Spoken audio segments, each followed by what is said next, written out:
Welcome to Psalm 40. We're coming towards the end of Book 1 of the Psalms, and Psalm 40 begins like this. It's a Psalm of David. He says, I waited patiently for the Lord. He inclined to me and heard my cry. He drew me up from the pit of destruction, out of the miry bog, and set my feet upon a rock, making my steps secure. He put a new song in my mouth, a song of praise to our God. Many will see and fear and put their trust in the Lord. Now, how does the psalm progress? What are we going to focus on? Well, it kind of moves forward and then shifts in the middle. We're seeing this a lot with the psalms, where there is a focus in one area that then gives way to a different focus. In this case, there's a lot of praise. He's looking back. He's appreciating and celebrating what God has done for him. And of course, we should do the same. We should look back and appreciate what God has done for us.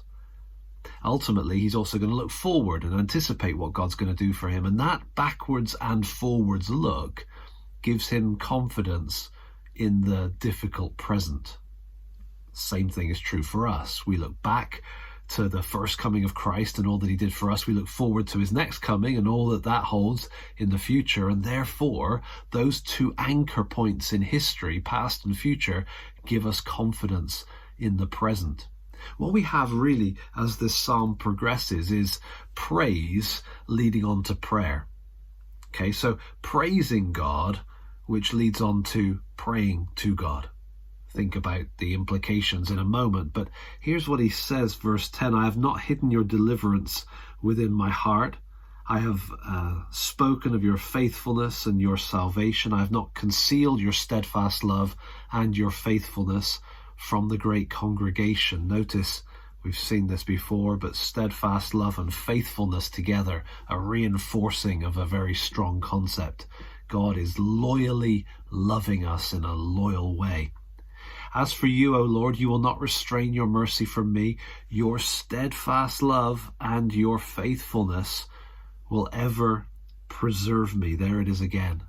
Steadfast love and faithfulness. He's praising God for God's covenant loyalty, his loyal love that he applies with a consistency that is loyal and faithful. And so that reinforced concept is really sort of the bottom line of his praise. That praise, confidence in God's character, confidence in what God has done, can then yield prayer to God.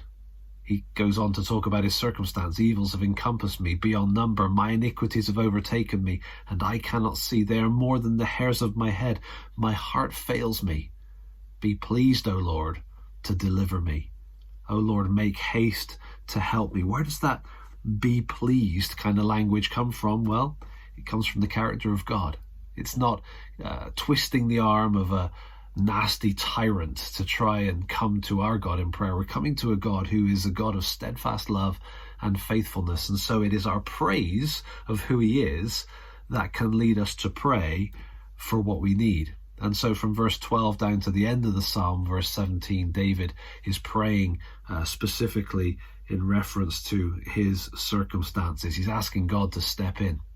So there's a straightforward application for us.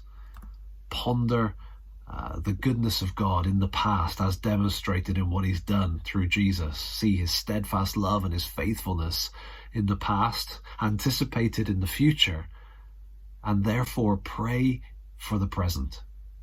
In the midst of enemies and opposition and struggle and doubt and fear and all the things that can come against us, we can have confidence, not because we are capable of getting through it, but because we know the character of the one who will bring us through whatever we face. So Psalm 40, take a look at it, read it closely, enjoy it, and then share it with others. And we'll be back soon for the final psalm in Book 1 of the Psalms. See you next time.